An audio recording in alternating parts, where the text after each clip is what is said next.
something I think we went over previously. But this is a surah that was revealed to the Prophet ﷺ when he was in Mecca, and it will bring stories of several prophets. And Allah subhanahu wa ta'ala right away he begins with the story of Musa alayhi salam and how Musa alayhi salam was sent to Fir'aun. And this is a story that has come time and time again. We've spoken a little bit about it previously in the previous lessons, and again Allah subhanahu wa ta'ala mentioned it in detail throughout. And each time He subhanahu wa ta'ala brings it, He uses different wordings, and Allah subhanahu wa ta'ala will talk about different. Perhaps it might be the same incident. Usually it'll be different instances, but sometimes it'll be the same instant, but Allah subhanahu wa ta'ala might tell it from a different perspective, or He might be trying to, or Allah subhanahu wa ta'ala will be illustrating for us a different point, and it will be up to you and I to figure out, okay, why is this incident repeated here for a third time, but with different wording? Like, what's the significance here? So that is up to us to figure out. And Allah subhanahu wa ta'ala, He talks about that at the very beginning of this surah as well. He talks about how Musa alayhi salam, he was traveling with his family, and then he saw the fire from a distance, and he goes to the fire, and Allah subhanahu wa ta'ala he gives him the revelation, the wahi, and that is when his message begins, his mission begins. And Allah subhanahu wa ta'ala talks about how he goes to Fir'aun, how he is sent to Fir'aun, and then he begins to show him the miracles that Allah subhanahu wa ta'ala had given him, including the asa, which is the staff, and then of course his hand turning a very powerful bright white light would emanate from his hand. It would be brighter than the sun. It would be very, very bright in front of them.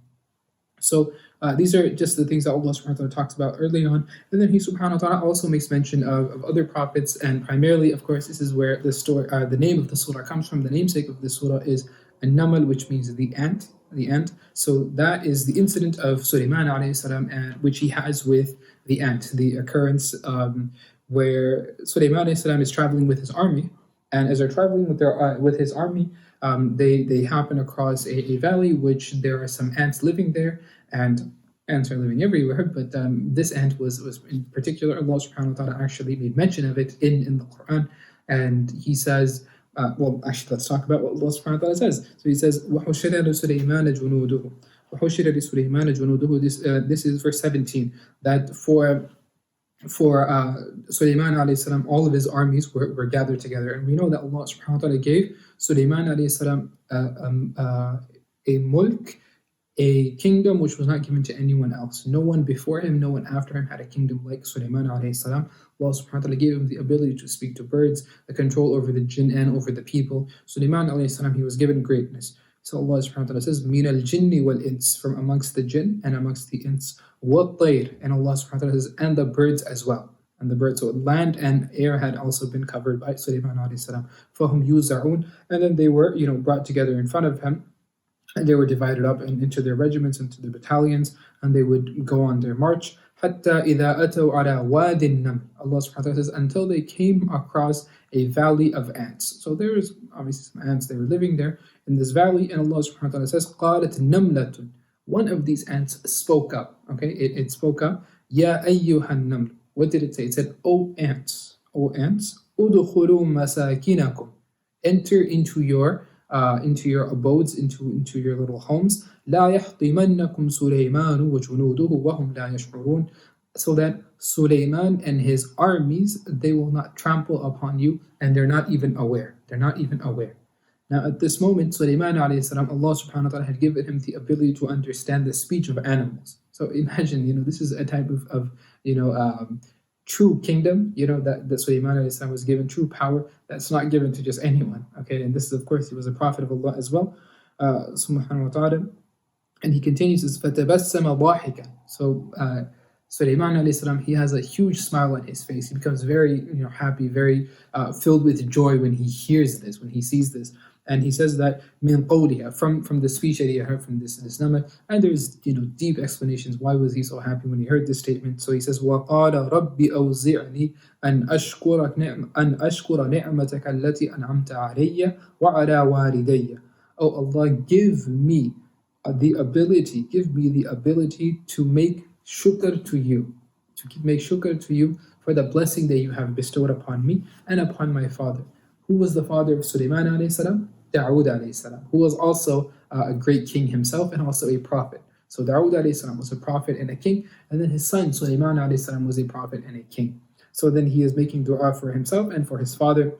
He says, وَعَلَى وَالِدَيَّ وَأَنْ أَعْمَلْ صَالِحًا الله وأدخلني برحمتك في عبادك الصالحين. And he says, oh Allah, give me the ability to do good deeds, and good deeds, not just good deeds, but those deeds which will make you happy, which that you will be happy with. I want you to be pleased with the actions that I do. I don't want to just do good deeds for the sake of doing them. I want you to be happy with them. وَأَدْخِلْنِي فِي بِرَحْمَتِكَ, and with your mercy enter me into فِي عِبَادِكَ الصَّالِحِينَ, into the group of your righteous slaves and servants. So of course this can also be referring to the Jannah of Allah subhanahu wa ta'ala, that Allah subhanahu wa ta'ala, you and I will only enter into Jannah by His mercy. Okay, we do not enter into Jannah by our own deeds or our own actions, because think about it, what have we done that is so special and so worthy of us gaining entry into an eternal abode? Nothing. There's nothing that we can do that will be so special that we can get an eternity of bliss. But Allah subhanahu wa ta'ala's mercy is such that it will give us that, even if we are undeserving of it. And from this, this statement of the ant, we learned several things. And it's actually one very interesting thing. I remember we were having class with some students, and the point came up that the animals, the creatures that are most similar to us in terms of our sociological setup are actually ants. So the way that they operate is very similar to the way we operate. They have their own government kind of systems. They have their workers. They have the army. They have different clans and tribes, and they have funerals. They have all kinds of things, which is incredible. Honestly, it's incredible. And you look at them, and if you study their society, which it sounds kind of peculiar to say it that way, but they actually have societies and they have their own civilization, even though they're just little ants that we're not going to think it's a big deal. But there's so much depth to that, and we are very, very similar to them in that regard. So I think, primarily for that reason, perhaps Allah subhanahu wa ta'ala might have brought this particular incident for us, that Sulaiman alayhi salam recognized that, look, this ant is speaking up and, asking its people to seek shelter, that perhaps we don't want to see us be destroyed. So it's one ant calling out to the other ants that go inside before something dangerous and deadly happens to you, just like a human would, right? It's very human, very natural for us to do something similar to that. And Sulaiman alayhi salam, he is very, very happy to rejoice in the blessings of Allah subhanahu wa ta'ala, that he's able to understand this, and no one else can hear this, no one else has any idea of this, but he is able to listen and hear and understand. So he appreciates the blessings of Allah subhanahu wa ta'ala upon him. And not only that, but he does so in the best of ways. He asks Allah that, oh Allah, give me the ability to do shukr. Honestly, because we think that, you and I, we can do true shukr, show true gratitude to Allah subhanahu wa ta'ala, but we're actually limited. How sincere are we in our shukr? How sincere are we when it comes to our gratitude to Allah? How grateful are we for the innumerable benefits that Allah subhanahu wa ta'ala has given us, all of these blessings, all of this goodness in our lives? I mean, we can thank Him for maybe 5, 10, 20, 30, 50 things, but we have millions and millions of blessings in our life. Honestly, do we not have so many things going well for us? Alhamdulillah. Even this eye that we have been given, we cannot thank Allah subhanahu wa ta'ala truly for just the blessing of this one eye. If somebody offered us $1 billion, I hope nobody would accept that, because honestly, this eye, Allah has given it to us free of charge. And if we lose this eye, it's like a devastating thing to happen. Just losing this singular blessing of Allah subhanahu wa ta'ala. And again, He has given it to us without us asking for anything, without us demanding it from Him, without even being deserving of it. Allah has given it to us. So perhaps we cannot thank Allah as He deserves to be thanked for this blessing, but we can surely ask Him to give us the ability to thank Him. Don't think that I already have the ability to thank Allah as He deserves to be. No, we really don't. So we should ask Allah subhanahu wa ta'ala, oh Allah, give me that tawfiq. Just like this is the Prophet of Allah asking. The Prophet of Allah is asking that, oh Allah, I need to sincerely thank you. Please give me the ability to sincerely thank you. So who are we? Right? How in need are we to ask Allah subhanahu wa ta'ala for this? And then right after this, Allah subhanahu wa ta'ala talks about the story of Bilqis. So Bilqis was the queen of Sheba. And the whole story, I won't go into too many of the details. I'll just talk about a couple of points that I felt would be relevant to us and would be fun to go into. So in this story, we know that Sulaiman alayhi salam, one day, I guess he's doing roll call, and he is missing one of the people one of the members of his army, and it happens to be the hudhud or the hoopoe bird. So it's missing, and he says that either this bird comes to me with a good reason for its absence, or I'm gonna cook the bird and eat it. All right, so. He literally says, "Oh لأذبحنه," or I'm going to slaughter it and I'm going to eat that bird if it doesn't tell me something that it gives me an excuse for why I was absent. So then after a while, the bird will come. The bird comes to him and it says that, "Look, Suleiman, I have something that even you don't know about. I have a reason for being absent." He says, "I traveled across the land and I saw that there were people that were ruled by a lady, by a woman, and they had been deceived by shaitan. Not by the woman," he says, by shaitan. He had deceived these people, and he had deceived the woman and her followers, and they were engaged in worshipping the sun. They were engaged in worshipping the sun, and he says that وَجَدْتُهَا وَقَوْمَهَا يَسْجُدُونَ لِلشَّمْسِ. He says that مِن دُونِ اللَّهِ. And he says that وَزَيَّنَ لَهُمُ الشَّيْطَانُ أَعْمَالَهُمْ فَصَدَّهُمْ عَنِ السَّبِيلِ فَهُمْ لَا يَهْتَدُونَ. He says that I found her and her people that they are making sajda, prostrating to the sun, and they are worshipping it besides Allah subhanahu wa ta'ala. This is because shaitan has made this beautiful for them. So shaitan has said that this is the right thing, you need to worship the sun. So that's what these people were engaged in, and he stood between them and between the path towards to being guided. So shaitan was actually deceiving these people. And then right after this is the verse of sajda. The verse of sajda actually comes, I believe, just like right after this verse, where if you read this verse, then it is recommended, actually it's very incumbent upon all of us to engage in, to do sajda when we hear or we read this verse. And then of course after this, Sulaiman alayhi salam thinks that, okay, I have to give her da'wah somehow because she's engaged in this, and I don't want to just take my army and just crush her or something like that. I don't want to do that. Rather, let's invite her towards Islam. So he sends this bird, and he sends the same bird. He says, here, take a letter and deliver it to her, where we will give her da'wah by way of this letter. And he says that idhab bi kitabi hada. He says that take my book, take this writing of mine, and throw it upon her. Basically, deliver it to them in some way, and see what they will send back. Let's see what their response is. قالت. So upon receiving this letter, Bilqis addresses her wuzara, her council, and she talks to them. قالت يا أيها الملأ. She says, "Oh my council," basically the council was in front of me. إني ألقي إلي كتاب كريم. This is a very noble writing has been written to me. It's like a very generous offer has been made to me. And this is a respectful book that has been given to me. إنه من سليمان وإنه بسم الله الرحمن الرحيم. Within it says that from Sulaiman, and then it says Bismillahir Rahmanir Rahim. That in the name of Allah subhanahu wa ta'ala, the most merciful, the most gracious. He says that أَلَّا تَعْلُوا عَلَيَّ وَأْتُونِي مُسْلِمِينَ. And Sulaiman alayhi salam is giving them an offer. He says that do not transgress against me, don't try to fight me, just come to me as believers. Come and accept Islam and enter into my kingdom. So then she says, قَالَتْ يَا أَيُّهَا الْمَلَأُ أَفْتُونِي فِي أَمْرِي. He says, oh council, I need you to give me a decisive answer. What should we do in this decision? She says that ما كنت قاطعة أمرا حتى تشهدون.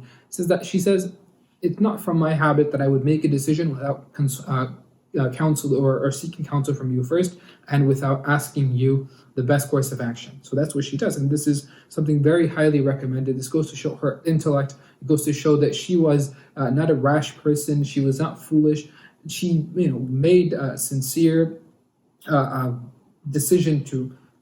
She made the call that I'm going to sit down with you and let's try to figure out what the best course of action is. So let's all talk about it together and engage in counsel, rather than I'm just going to make a rash decision by myself, which is a very dictatorial move where a person decides I'm just going to decide what's best for the country. So she decides to ask them, and so they say to her that look, we're not a weak people. Like, we are people of strength. We have numbers. We're not weak. So, however, you still have the choice. Okay, you have the choice. You could do whatever you so decide. But remember that we're not weak. We don't have to take anything lying down.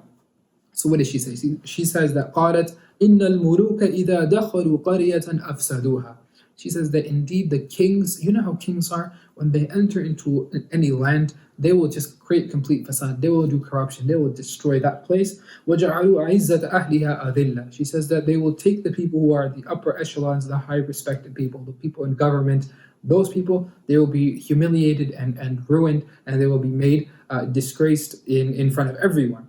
So she says that وَكَذَلِكَ يَفْعَلُونَ. This is exactly what they do. So she suspects that maybe Sulaiman will also do this, because this is the habit of, or this has been, a long-running practice of all major kings and all major presidents and everyone else in power, unfortunately, for eons, millennia. This is exactly what has been happening. And it's very interesting, there are a lot of parallels between the story of the Prophet ﷺ and the story of Sulaiman ﷺ with Bilqis, a lot of them. And one of them is this, that, when Sulaiman ﷺ, how does he go about doing this? She suspects and she fears that, Sulaiman is going to destroy our place if he comes here. Just like the Meccans, when they heard the Prophet ﷺ was coming, they were afraid that, this guy is going to finally get his revenge and destroy Mecca. When Nabi ﷺ walks in, he walks in with peace, and he says that, no, I'm not going to do that, I'm going to invite you towards Islam. And what happens? They all become Muslim. Sulaiman ﷺ, he had the opportunity to take his massive army, completely crush all of them, and force them to accept, or force them to at least bow down to him. He doesn't do that. He continues to give them da'wah, and all of them, later on as we see, they will all accept into Islam, with the first one of them being, of course, their queen. When the queen accepts, then everyone else accepts. And this is also very interesting how Allah subhanahu wa ta'ala brings the story of a queen and then all of the people who follow them. Just like you have the queen when it comes to an ant. So just like in ant society, ant culture, you have the queen who is, the head, and that everyone listens to and everyone obeys. And then you have all the workers who are underneath. In the same way, you have Bilqis was the queen, and then everyone else that is underneath her as well. So the story continues, and I'm sure we've heard that, the letter comes to Sulaiman alayhi salam. He thinks that, what, let's find another way to try and give her da'wah. I don't, because she's hesitant, and she says that,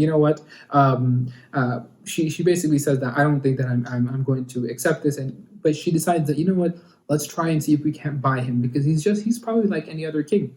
So she sends like a little bribe, she sends a little gift. And when Sulaiman alayhi salam gets this, he begins to laugh, and he says that, does she really think that this monetary little, possession, or this monetary gift, or this little piece of whatever it might be, fancy gift that she gave me is going to be worth anything in my eyes? Does she know what God has given me? I control jinn, I control men, I control the birds, I control everything. She means to try to buy me with this? Come on, get real. So then, he gives, he decides to give her one more chance. So he says that, what, let's bring her here, and I want her to see the kingdom that Allah has given me, and I want to test her that, what, let's see if she is willing to leave behind that idol worship or that paganism and that sun worship that she was engaged in. So he says that let's bring her throne that she sits on, because of course she is a queen, and queens have thrones. He says, let's bring that throne here somehow. And he decides to make his own mashwara. So she had made mashwara with her wazirs, and so Sulaiman alayhi salam also makes mashwara with his own wazirs. He sits down in council, and he says, what should we do? So in Ifrit, he says that Ifrit is one of the highest levels of jinn. It's one of the most powerful jinn that in terms of classification of jinn. So the Ifrit says that before you are able to stand up, I will bring that entire throne, that massive throne, which is thousands of miles away, I will bring it to you here right now. Before you can even, so he's sitting down, of course, Sulaiman alayhi salam, is before you're able to get up, in the blink, basically I'm not going to say blink of an eye. He says that within 2 seconds, I'll be able to bring it here. And then now we say that Allah subhanahu wa ta'ala, he says that قَالَ الَّذِي عِنْدَهُ عِلْمٌ مِنَ الْكِتَابِ. Allah subhanahu wa ta'ala says that jinn is definitely powerful, but what is even more powerful is knowledge. Ilm is more powerful. So he says that the man that Allah had given some type of special knowledge, some type of secretive knowledge, whatever it might be, that person, Allah subhanahu wa ta'ala, he said, that man said to the person, to Sulaiman alayhi salam, I will bring that thing to you before you can even blink. And before Sulaiman alayhi salam, he blinked, that throne was there in front of him. Now you're thinking that, wait, this was a human, this was a man. How did he manage to do that? So there's a principle that we need to understand when it comes to our theology. Karamatul awliya'i haqqun. That it's not miracles. Miracles are only given to prophets. But there are certain blessings, there are certain miraculous things, supernatural events that Allah subhanahu wa ta'ala will make available or make happen at the hands of certain awliya, certain friends of Allah subhanahu wa ta'ala. So this man was clearly somebody who was special to Allah, and Allah subhanahu wa ta'ala made very apparent and evident at his hand this incredible event, okay, this amazing feat that not even a jinn can match this. Not even a jinn who's able to travel who knows how fast, even that jinn was not able to supersede this human. It's a man, but he was able to do something which not even the jinn was able to do. So then they said that فَلَمَّا رَأَهُ مُسْتَقِرًا عِنْدَهُ قَالَ هَذَا مِنْ فَضْلِ رَبِّي. He says that indeed when Sulaiman alayhi salam sees this, he says that indeed this is from the blessings of my Lord. That look at the kind of people that He has given me, kingship over. Like I'm Lord over these people. Lord as as a king over these people, and this is all from Allah subhanahu wa taala. It's incredible, right? That humility that this prophet had of Allah subhanahu wa ta'ala, that even though he had so much and so much power and control, everything he associated to God. All this greatness and all this ability that was made evident and available at his hands, he associated everything with Allah subhanahu wa ta'ala. And then we know that when Bilqis, she finally travels with her people, she comes to Sulaiman alayhi salam, and then she walks into the palace, and she sees, Sulaiman alayhi salam asks her, he says that, does this look familiar to you? Does it look anything? Because he had changed it up a little bit. It's kind of add some decoration, remove some stuff, make it a little bit different. And she says that, كَأَنَّهُ هُوَ. He says that, is this your throne? She looks at it, she says, I think that this might be my throne. And then he says that, Sulaiman alayhi salam, he says that, indeed this is actually your throne. And she's stunned. She was like, wait, how did it get here? Because remember, in this time when Sulaiman alayhi salam invited her, so she had already set off. So her people had set off from Sheba to come to Sulaiman alayhi salam. In their way there, he said, let's do something, that is beyond explanation for her. So that throne, which was, unguarded in that palace, it was made to disappear somehow and appear here. And by the time she arrived here, she sees that. She's like, wait a minute, how did this get here? We would have seen somebody carrying our massive throne, right? But it's all of a sudden it's here. And then there's, of course, also, that's the first thing. And there's another one where, she was invited to walk into the palace of Sulaiman alayhi salam. قِيلَ لَهَا دُخُولِ الصَّرْحِ. So it was told to her that why don't you enter into this palace? فَلَمَّا رَأَتْهُ حَسِبَتْهُ لُجَّةً وَكَشَفَتْ عَنْ سَاقَيْهَا قَالَ إِنَّهُ صَرْحٌ مُمَرَّدٌ مِنْ قَوَارِيرِ. This is incredible that she thinks, as she's walking into the palace, she holds up her clothing so that her the dress that she is wearing, it does not drag behind her, because she sees and she thinks that it's flowing water. She thinks that it is literally gushing water underneath, and she doesn't want to get it wet, her clothing. So she pulls it up, and her ankles are showing, and her calves are showing. And people say to her, or the people who are present, they say that, no, this is not water. You think that this is running water. These are actually, this is a crystal. This is made out of crystal that is so clear that you literally think it is flowing water. I mean, imagine that, right? Imagine not even having actual water flowing there, but just making a floor out of such a material that it looks like it is actually flowing water. And she was stunned. She thinks that this is incredible. And when she sees this, she realizes that, okay, the arsh was one thing, but this is something else. Like, how is it possible for someone to, maybe today we can make some kind of LED screen or something like that, but we're going to know it's an LED screen. At that time, she was thinking that there's no way this is humanly possible. She's the queen, so she knows what is possible. Her people will tell her that this is possible or that's not possible. Here's the extent. She has a very, very good amount of knowledge about the capabilities of any society.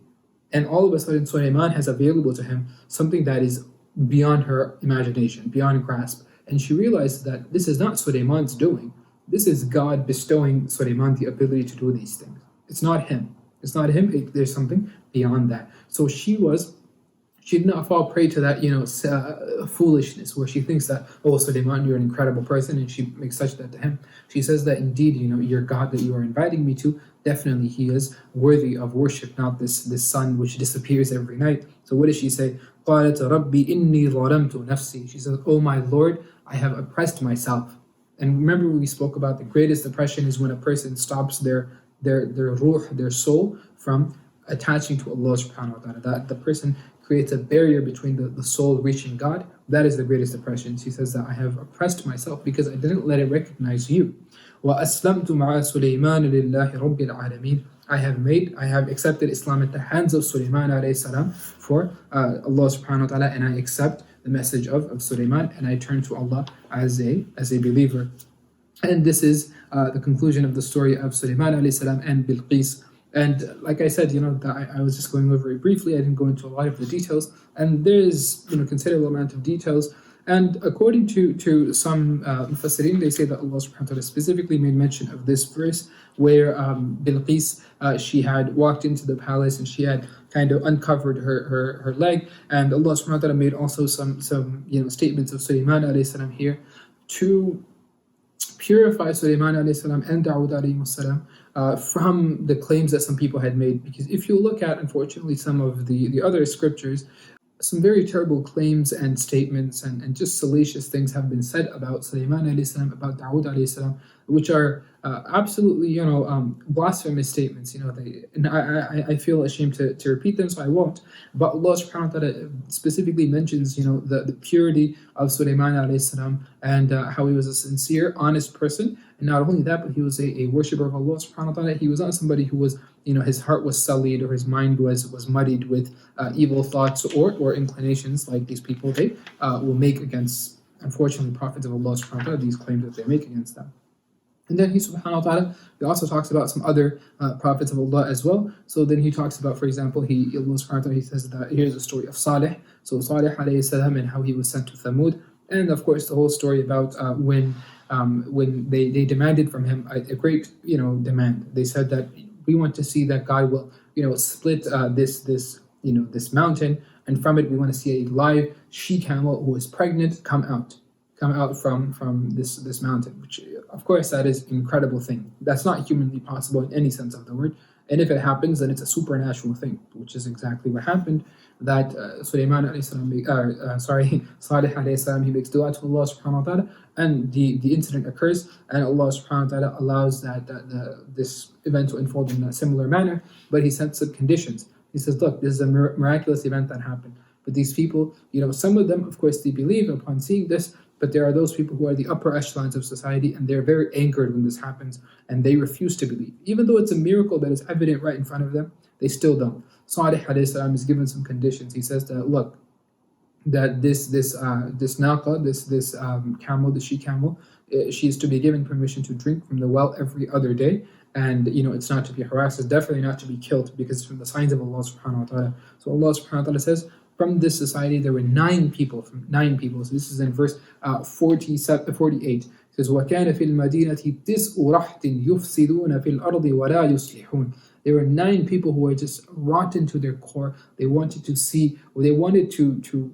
harm the camel, and they wanted to see some kind of disruption in society. So what did these people do? They say that, we are definitely going to kill this animal, and that is exactly what they did. They killed the naqa that Allah subhanahu wa ta'ala had sent to his people, to Salih alayhi salam, to the people, and as a result of that, Allah subhanahu wa ta'ala destroyed them. As a result of that, he said that, look, we gave you a sign, you still refused to accept, and then you turned against it in such a terrible manner, we will surely destroy you, which is exactly what happens.